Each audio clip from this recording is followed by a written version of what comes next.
Hey there, it's David T Phung, and we're back for season 2 of DTP FSD Conversations with each other. And today we're doing a road trip here. We're heading to LAX to go on a quick flight to the city of brotherly love, Philly, to see our friend Yuri here. He's going to do a special moment and gathering of some OGs of the internet, crypto, and do an art piece for us in a special place. But I wanted to say thank you so much for supporting, watching, and sharing season 1 with so many learnings and growing with the technology from version 12.6.5.3 of FSD. We're now at FSD version 13.2.9 supervised. Version 14 expected to come out later this year, we hope, in the Tesla community. But with season 2, more conversations, more adventures, interesting guests. We talk about the state of AI, the slop in the world. We talk to other creatives and artists and musicians and hard tech innovators. And we dive into the internet. What's going on? Where is it going? Where are we at as we progress with FSD? So let's go and head to Philly. Hey there, it's David T Phung, and we're back for another DTP FSD Conversations with each other. And today I'm here with Yuri. We're in the city of brotherly love, and you created a moment yesterday, and it had flashbacks and feelings having conversation with Yana, Josh, CY, Anthony, and various other FWB crew members. It gave me a flashback to first meeting you in the library at FWB Fest 2022. You curated and created that moment here. What were your thoughts and intentions? And I'm wearing something too that says "in public." Dive into that. I'm glad you referenced us meeting in the library of Idlewild, California, at the first FWB Fest, which I guess was in 2023? 2022. 2022, wow. In August. And I had just finished moderating a panel that was I was moderating with Michaela from Rhizome, who will be at Fest again next year. And it was between John Palmer of Party DAO, Luke Worm of, at that time, I guess Context, what became Mint.fun, Mike Boj, and maybe a couple other people whose names escape me. And it was a really good conversation for who participated in the crowd. Like, I remember, I think Austin was in the crowd and said something. I think Kai from, at the time, Gnosis was in the crowd. I know Meltem asked some questions. So it was a really beautiful exchange. Rudnick was asking a lot of questions. So really good exchange between people who had given other talks and, this panel. And the question that came up was like one of the more NFT focused conversations of that first fest. And people were talking about, Ruby said some really good stuff. I'm just remembering everyone who spoke. And people were sort of discussing the limits of DAOs and community, and specifically the breakdown of royalties for NFTs. And it was really, for me personally, it was like a really interesting moment because you could sort of see how a lot of these value propositions that people had been invested in for the last couple of years were sort of falling apart and things were changing. And a lot of that first fest was also sort of an open conversation about the future of FWB. Yeah. And what form it would take, how it would change, how it would continue and not continue to exist in different ways. I'm both really, really happy that Fest is a thing that is happening again this year.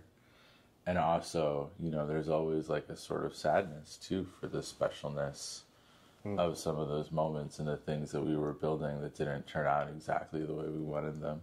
Yeah. But all in all, I'm so happy with how everything has turned out. But it's like very interesting to go back to that time and think about what we wanted to make and what we did make and what endured.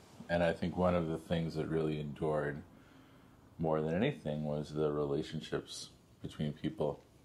Yeah. And you came up to me and you thanked me for the panel, which was really generous. And you mentioned that you wanted to become more involved with this scene.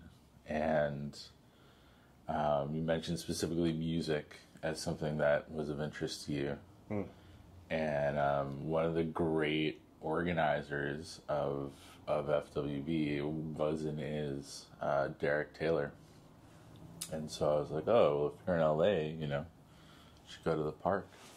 And I feel like you kind of like took that and just kind of went off running and started working for the park in various capacities. And it feels very similar to my own journey where someone was like, oh, well, if you're interested in NFTs, you should go to FWB. And I wound up working at FWB, and then from there, you know, made relationships that created opportunities for me in other companies in Web3. And then most recently, I think our journeys have kind of like come back together through working with a network of creatives, doing independent projects and work around CY, who's been a real, I don't know, man, every time I try to like get my head around what CY is doing or say it out loud, I like struggle to articulate how incredible and important and like sort of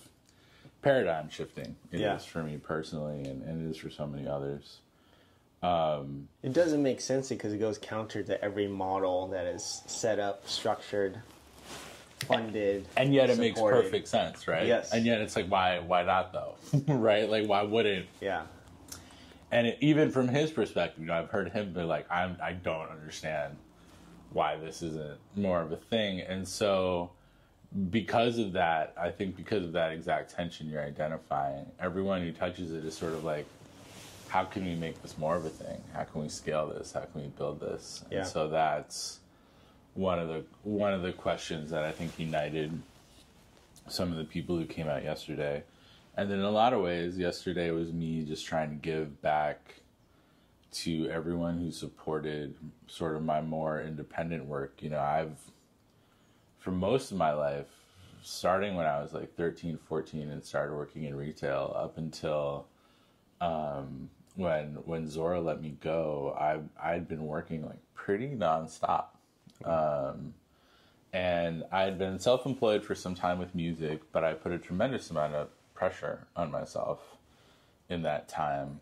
And there was just, excuse me, and there was just a lot of pressure on me generally, living in New York and trying to make things happen. And I've never really had a period of my life without a lot of sort of internally and externally imposed professional pressure.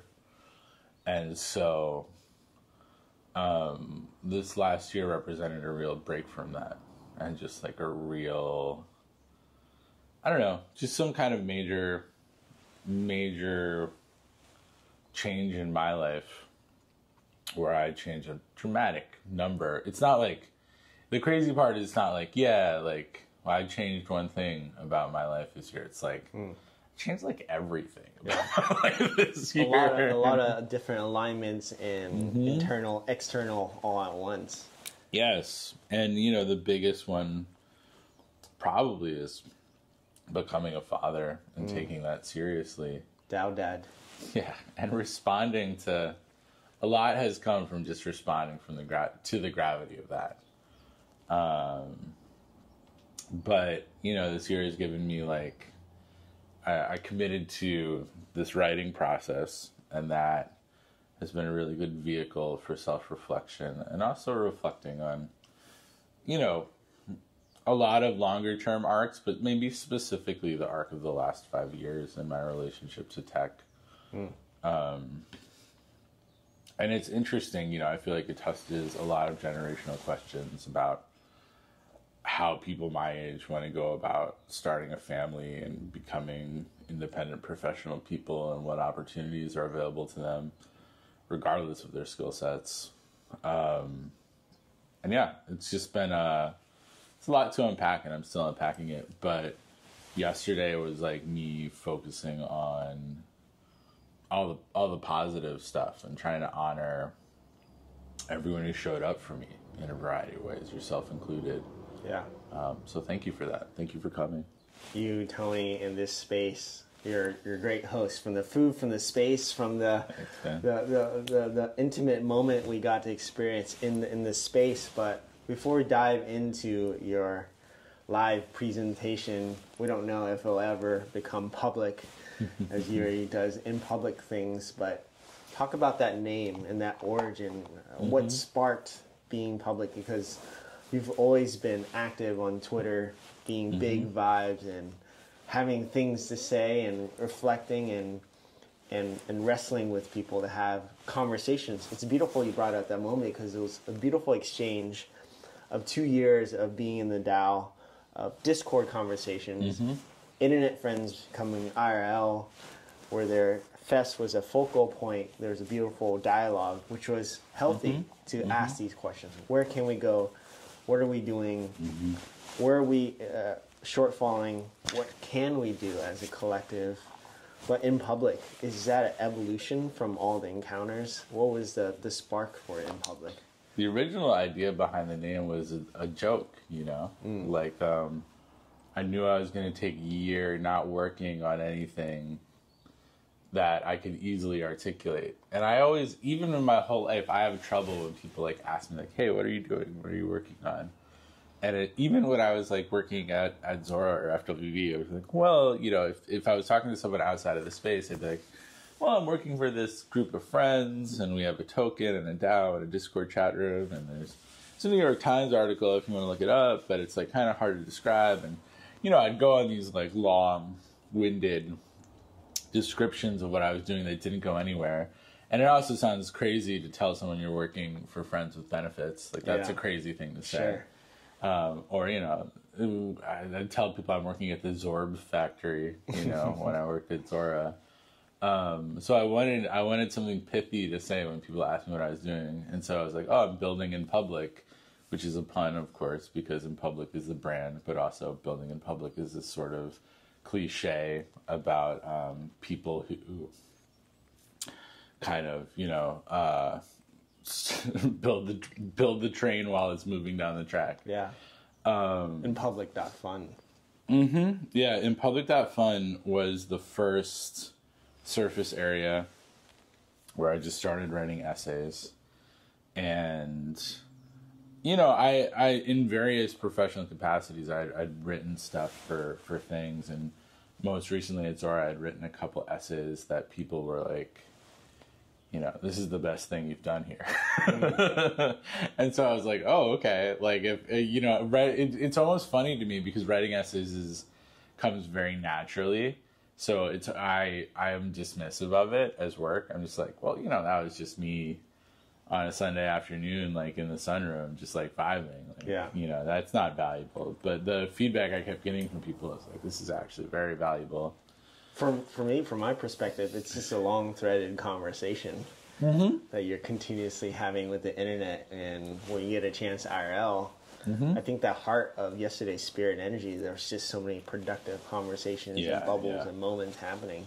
Yeah, I mean, I think that's what happens when you get really good people in a room. You know, there were like moments when I was nervous about it, and I was like, oh man, am I just wasting everybody's time? And then I was like, well, you know, like the quality of human beings and putting in a space together is like really high. So the odds that they're just going to be able to sort of like do their own thing and generate great conversations without me while I'm busy, it's pretty high. So, you know, I'm glad to hear that happened and kind of realized too it would happen. And there are a lot of like beautiful overlapping social graphs in that room in different ways, which I loved. And I think, you know, maybe one through line through all this stuff is I love tokens because you're playing with social graphs. I love DAOs because you're playing with social graphs. I love NFTs for these reasons. I love playing with social graphs and bringing people together and like tugging on incentives and creating spontaneous community and creating more sustained community. That's all really compelling to me. And I've sort of learned that I have a capacity for leadership on that in small ways that I try to exercise. And I think, you know, like the essays were so great because there was something I could point to that I was like, this is really me. This is really a representation of where I'm at. And they also brought a lot of great people into dialogue with me. And, you know, like everyone I liked and respected was writing essays. Not everyone, but like the people who were writing essays about, you know, the last couple of years were people who were like really making good, thoughtful work. You know, I'm thinking about like Ruby Justice, Nick, you know, like Yancey's stuff, Sound of Fractures stuff, you know, Jacob's stuff. You know, there were just like a series of super thoughtful, well put together essays trying to talk about where we are, some of which like really move the needle on how we think about ourselves on the internet. And so I just wanted to be a part of that. Like I felt like I had ideas and I felt like my ideas could grow touching that stuff. And I had built up, I think, a presence where I felt like I could put it out. So I just did a bunch of writings. And there were other experiments on top of that too that were interesting. But the core of it was always just like writing. Yeah. And, you know, what that like, the output of actual words is something I'm proud of, but like also what that unlocked for me is life-changing, something I'll just always carry with me. Yeah. If there were 3 C's, I would put it from the time that being in this space, we've gone through multiple cycles. Now there's context around those cycles, and now wanting to continue the conversation. And I think that's important to not only look back, reflect what can we do and where are the ideas not explored and can be challenged as well, because that context is important for you as well. Yeah, I'm not sure I follow, but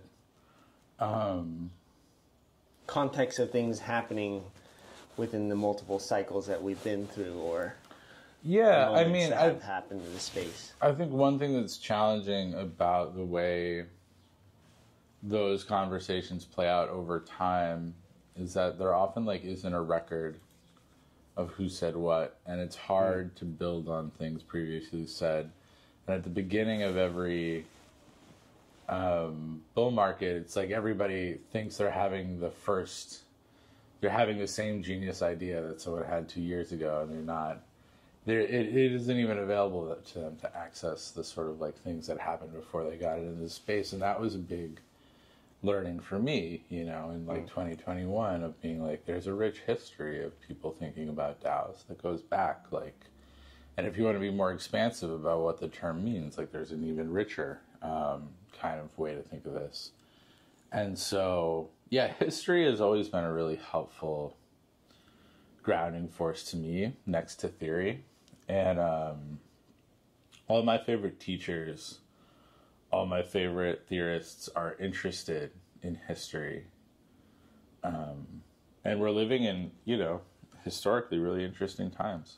Yeah. So it's worth being interested in, and it's worth letting that inform these kind of more abstract things.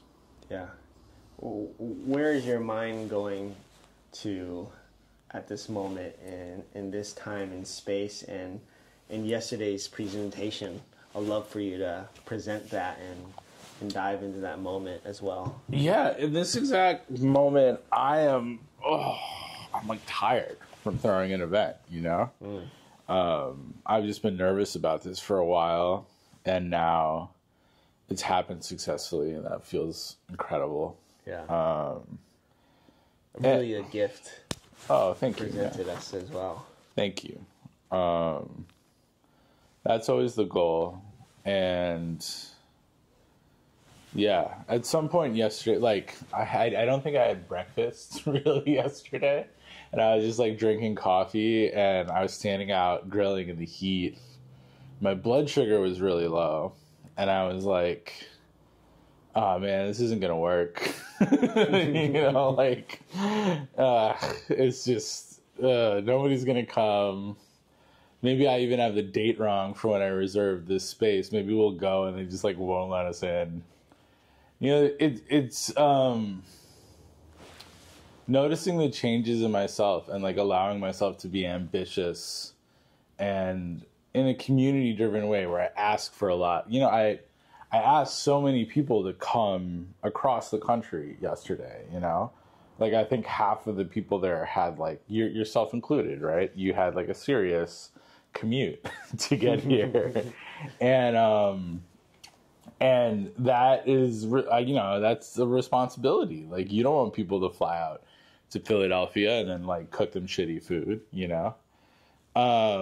So I was really feeling that in the middle of yesterday. And one thing that really blew my mind is Tony, my wife, just started making like these crazy good salads and like really throwing down in the kitchen. And I was like, wow, like even if I overcook this steak, even if I fuck up these burgers, like there are going to be some really good salads on the table. And that's a big deal. And I'm still eating them today. But her just being like, excited to support and be a part of it in that way meant a lot to me. And that was really inspiring and like kept me going. But I was feeling bummed out. And then my friend Jonathan got here and his energy was just so positive and he was like just such a good yapper that it really like put a lot of energy in me. And then more people started showing up and then I was like, oh, this is great. And kids were showing up, but there was this energy that like having different generations talking brings. And you know, one of the kids like really wanted to play with drums. And I was like, okay, cool. Like, let's play with drums. And, that was just like such a cool thing to be like, there's another generation here absorbing the music and the art and the conversations and the food that are happening. And that to me was like, I know that matters, right? Like I have memories of being a kid and seeing cultural events happen or seeing musical events happen or even just like being exposed to different artists' practices or visiting an artist studio for the first time or a recording studio for the first time and just sort of getting this sense of like, oh, like people like do this, you know, and they're real and this is their life and they make it work. And that always being a really inspiring, powerful thing for me as a kid. So once I like could see that sort of transmission happen, I was just, and seeing my daughter like be in the middle of that and be really happy. Like she was having a good time. And she's probably the hardest. She's the least incentivized to lie. She's smiling a lot. Yeah, exactly. Like if Zoe's not having a good time, she's not going to hold back. Like, we don't want her to hold back, right? Like, we want her to be very in touch with how she feels inside. And so if she's pissed off, like, she should yell. And that's something we encourage. And she was just, like, so happy and smiling and happy to see everyone and, you know, connecting with different people in really good ways. And so it was just like, all right, like, this, if Zoe is enjoying this, then we're doing something right. And that meant a lot. And, I don't even, so I guess going into what happened last night, around 8:00 when everyone was sufficiently fed, we live in this area, we're in this area right now that has this really rich, beautiful Quaker tradition associated with it. And that is a rich history of cooperation that is very, has a lot of things in common with, you know, what interests me about DAOs. And, you know, all the produce we cooked yesterday was bought from this local co-op in which we're owner members, and there are board meetings, and I'm not deep in the politics of it, but it has all those governance faculties, that a DAO has, except everyone's much older, which is actually awesome. I love that community. I love talking to the people when I'm checking out about how their gardens are doing. I love so much about this area. So part of that Quaker history is the co-op. Part of that Quaker history is a rich network of friend schools locally that provide incredible education. And part of it is also like meeting houses in the area. And so there's a meeting house very close by, like a 5-minute drive down the main drag here. And when it was being constructed, the artist James Turrell offered to donate a piece of his work to the meeting house. And he's, an artist whose medium is light, and not just light reflecting off paint, but actual light and sort of the physicality of light. And so this meeting house has this really incredible feature where the top opens up and there's an aperture open to the sky. And then that aperture is framed by light going around the room. And during sunset, they have public, showings every Sunday where anyone who wants to can show up. I think it's like $10 and sit and be in awe of this work. Or then if you want to, you can rent it out and have it to yourself. And as soon as I heard you could do that, when we moved here, I was like, yes.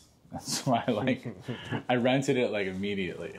And I was just like, and I planned an event around it. And I invited some people up here, and it just rained.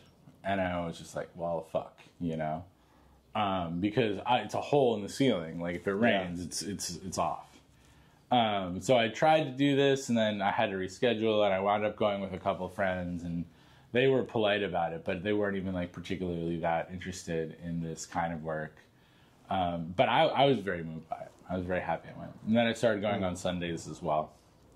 And, there's something I saw in the I've since gotten very interested in Turrell and his work and his thinking about his work, and I've sought out numerous pieces of his. And, there's something very beautiful about how he takes this kind of found majesty in the sky and he puts a frame around it. And this is in the Skyspace in particular. He obviously has a lot of work that does different things. Right, different forms, different capacities. Yeah, but the Skyspaces particularly are about sort of, you kind of encounter the sky in a new way in this frame. And as I went to this piece and experienced it, what I do and what I have done for a long time is make sort of, I'm originally a piano player, but where I've come to recently is being really interested in more abstract kind of expressions of music and what it could mean to sort of make these collages of sound. Is one way I think of them. I think of them very visually. And have often paired them with animations or different kind of things that play with light. And Turrell is obviously like someone who is clearly a master of playing with light. And so, I just sort of had this fantasy of being able to write something that was designed around the sky space. And in the way that Turrell is taking the sky and framing it with these lights, I wanted to take the lights and the sky and frame it with sound. And it's not unprecedented in his work. He's worked with people like Philip Glass and others to sort of like integrate sonic experiences into his work. And, the idea that I could very easily, just by renting this space, make music atop this sunset presentation I really like that. And I think we started talking about this like a year ago. Yeah, you mentioned that. Yeah, when you came out last time, I was like, I want to do something with this. And, you know, I had like all these ideas of what that could be. But I think at the end of the day, or at the end of the year, you know, just doing something simple with sound around it. Because, like, one of the things that really blows my mind about what Turrell is capable of doing is there is simultaneously, like, a grandiosity and a humility to what he does. Because, like, there is something very grand about, like, here is the sky. This is my work. There's something, like, almost profane about, like, incorporating the natural world in this capacity. But there's also something very deeply honoring and humble and sacred about incorporating the natural world in this capacity. And I think it's really beautiful, the kind of questions he deals with. And of course, each piece deals with it in its own way. Yeah. But you were clipping moments where he talks about how light greets you. And just even thinking about the scale from a human perspective, the sky seems infinite to us. And bringing that down and framing it, and how he talks about light as the material as well. Well, there's that moment where I didn't even play anything because I just wanted to let it be. It's the most kind of powerful moment of this sunset where you're in this space and the sky turns completely this very rich, complicated darkness. Yeah. And the frame of it, the ceiling turns completely white. And moving into that after 40 minutes of sitting in these different hues is like, it's so much.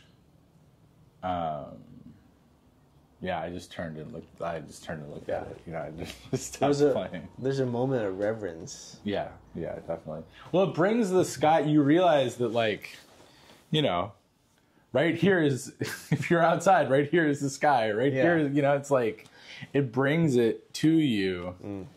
Like, the light is traveling all that way to you, or the absence of light is traveling all that way to you. And, even seeing the stars. Yeah.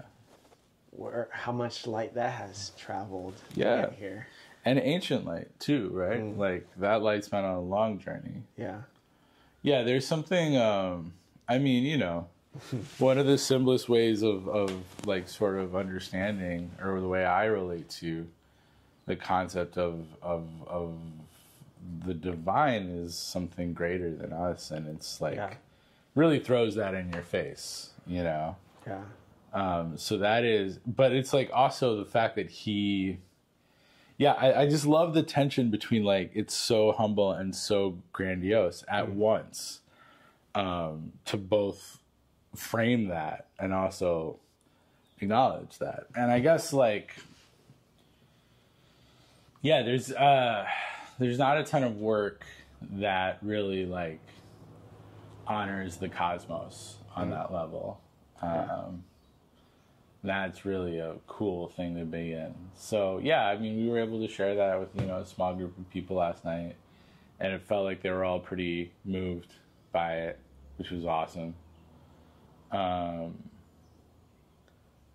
really grateful everyone came. Yeah, the Bob, who was letting us into the space. Hell yeah, let's go, Bob. Mentioned that he's never seen or experienced music in that space. Him growing up, and I asked him a question, how long he has been going to that meeting house, and he said over 32 years. And that was his first time seeing music in that capacity.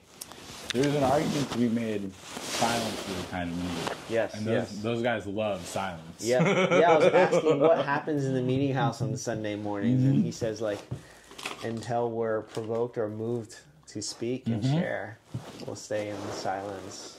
They just vibe. Yeah. There is the notion of, like, we are vibrating at that atomic level, and I wouldn't categorize yesterday's moment as a performance. It's a conversation. You're having a conversation in the cosmos, and hopefully somewhere out there Right. heard your sound as well. And Turrell does that moment to frame, and it is a portal. It is a communication. It's a two-way street. Yeah, man, I appreciate that. So the cosmos heard your sonics as well, and even light that vibrates at the particle level. That's different from sound, but it's atomically the structure. It's just in different states. Yeah, man. It's cool. It's So that was last night from like 8:30 to 9:30, and that was sort of the end of it. But also, sort of the end of this year of doing this work. And so now everyone will meet again. Most of those people will meet again next month in California, and someone else will be hosting, sort of like driving the work. But I'm excited for that. And I'm excited to see where all this goes, It's cool, though. It was cool talking to Cathedral and about some of the things they're building, and some of them deal with the questions of light as well. In House of Paper, learning more about that. Yeah. They're great. And what they're building is really exciting. So I'm going to be paying attention to that. But, there's just a lot of strange moving parts finding where they're going in the universe right now. And it's like, I don't know, a previous version of me would be very uncomfortable with the kind of open-endedness of my life right now. And instead I'm just like strangely in a position where I can be really open and grateful to it. And so I'm trying to like experience the tension of the world and also maintain that, which isn't easy, and it's really not intuitive to me. But I think enough things have happened to me recently that really help with that muscle, that have sort of inspired me that this is like sort of a stance worth maintaining. Yeah. And the biggest one, the one that like really makes me feel most comfortable with these questions is being in community, feeling connected to other people, being around other people. To me, that's really interesting. It by far does the most to sort of like end my anxiety about everything happening in the world, because there are plenty of reasons to really be down on, the local, the global, the specific, the unspecific. Yeah. What's brewing, what's not brewing. Totally. And, just, like being able to find the kind of places where people can connect with each other. Yeah. Is always worth being interested in. I've never regretted it. And so, I'm going to stay interested in these different formations of culture. We saw some really beautiful ones around the pandemic because of how that disrupted the world. And, so many of those people are still in my life in different ways, yourself included. But, it's funny, a friend I hadn't spoken to from FWB just texted me yesterday about something happening on the blockchain. And, it's just, there's a sort of oceanic feeling, a sort of floating out in the ocean or looking up in the sky kind of feeling of having many people around you. And I'm always that, I just want to maintain that feeling. It really all the other problems that feel so acute in isolation feel less acute in community, in family, in friends. Yeah. And, one of the I've relied on my working life for that community in really demanding ways, and this has made me dependent on situations that didn't always serve me really well. But I think one big message from this last year is like there's nothing preventing me from cultivating that community on my own. To create your own scene. Yeah, exactly. Which we all should be doing. Yeah. And anyone doing it sees someone else doing it as an ally in connecting these networks. Yeah. So it is truly, connecting people is truly one of the most collaborative things you can be involved in. Yeah.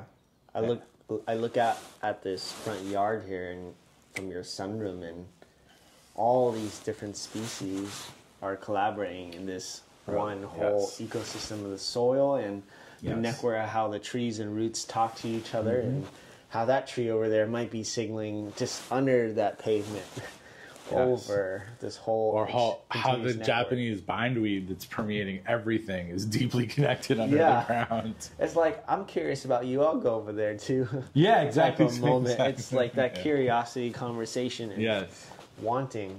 Yes. But somehow they're all luscious green. Yeah, dude. I mean, this garden changed my life. Yeah. You spoke about that a lot for the last year. Bro. It's just, it's like one of those gifts that you get that you didn't ask for, didn't expect, and yet, like, changed my life. You know? Like, as I've always struggled with having, really, like, giving myself to a practice, and gardening is so indifferent. It's so, like, bro, like, we're here.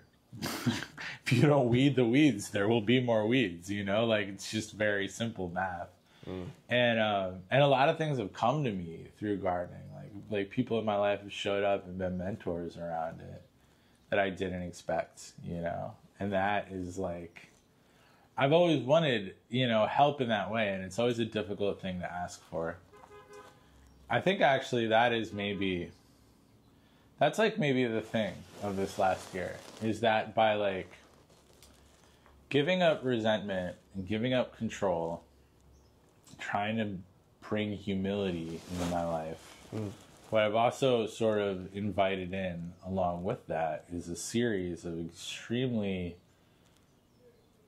powerful and talented mentors who, weren't interested in sort of cultivating me for a job or a company.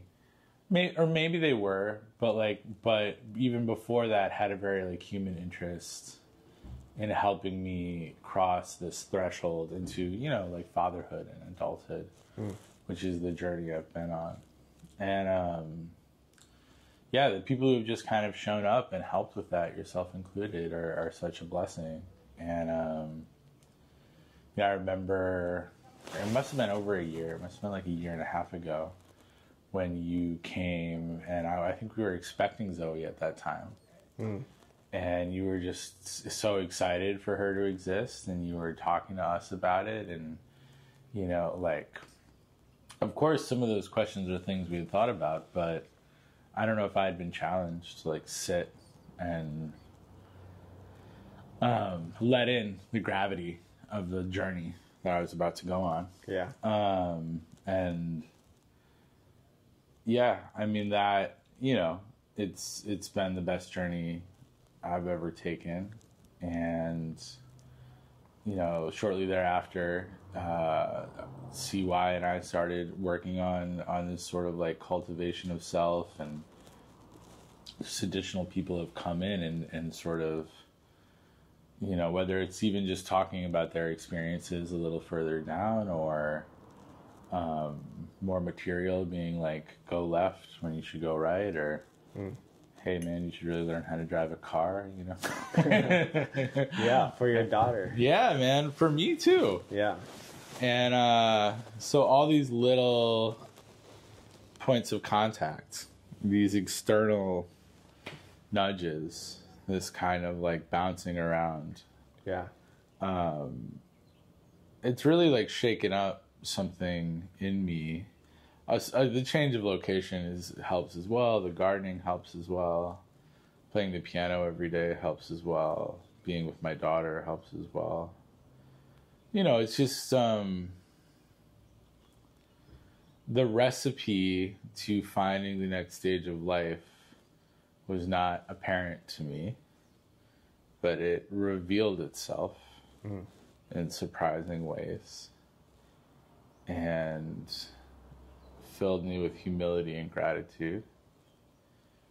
And yesterday was me being overwhelmed by those two feelings and wanting to offer thanks to a community. Yeah. And yeah, I mean, I think that's about as good as it gets. And it's an honor to believe in you and have so many believers of just what you've given to this space. And thanks, man. Is a day to celebrate of what you're working on, but just to see you in your space. Thanks, man. Not only fatherhood, meeting Zoe and Tony and everyone coming together. Yeah, man. I feel like we got to have a second kid.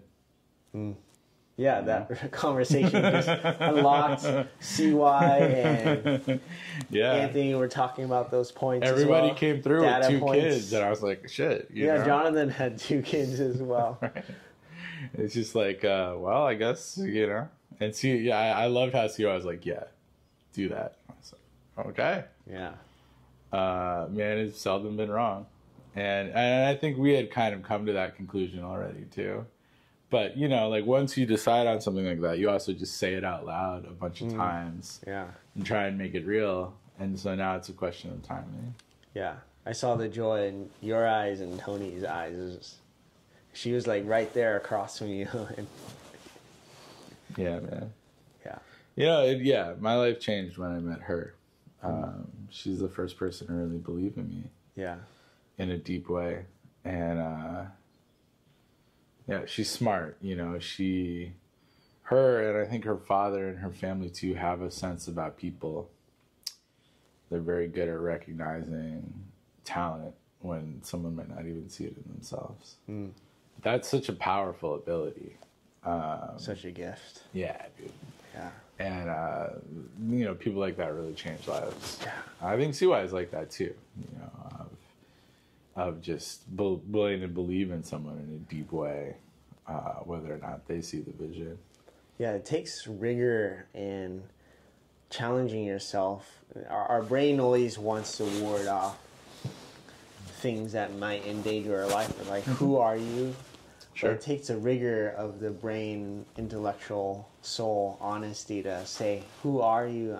I'm curious, and I want to believe in you. Because it's easy to dismiss someone, especially on the internet. Sure. But to believe. You know, I actually experience it as the opposite. I experience it as a state of openness. Yeah. You know, rigor implies such like a tensing of a muscle. And I really find the state of connection to be a very natural one. That to me is the process of unclenching a tightness. And I'm sure, I say this not to like correct you, like I think everyone experiences it differently. Yeah. But, yeah, I mean, you know, if I had to like pick a metaphor for the last year, it's been like the process of unclenching a muscle. And that has been really, really powerful. I'm just like watching the neighbors outside. I'm like, should I move my car? Like, Yeah. I think they got it. They've been loading things. Yeah, I think they're gonna have a similar type situation, you know, with some friends over, as we should. I think that is. Oh wow, there's a whole bunch of shit going on. Yeah. I think that is like the most fundamental thing that is attractive to me about religion is investing in that sense of community. You know, Wow, someone's getting a lot of lumber delivered outside. Yeah, that devotion to show up. Mm-hmm. Yeah. And to believe, Yeah. To give over in some way. To believe, to care. Well, I think that's my ride over there. Brother. I'm so thankful for you, man. Oh, I'm thankful for you, man. Thank you for coming out. In Safe the journeys. city of brotherly love I get to share, and thank you for having us. Thanks for coming. Keep going and stay heartful.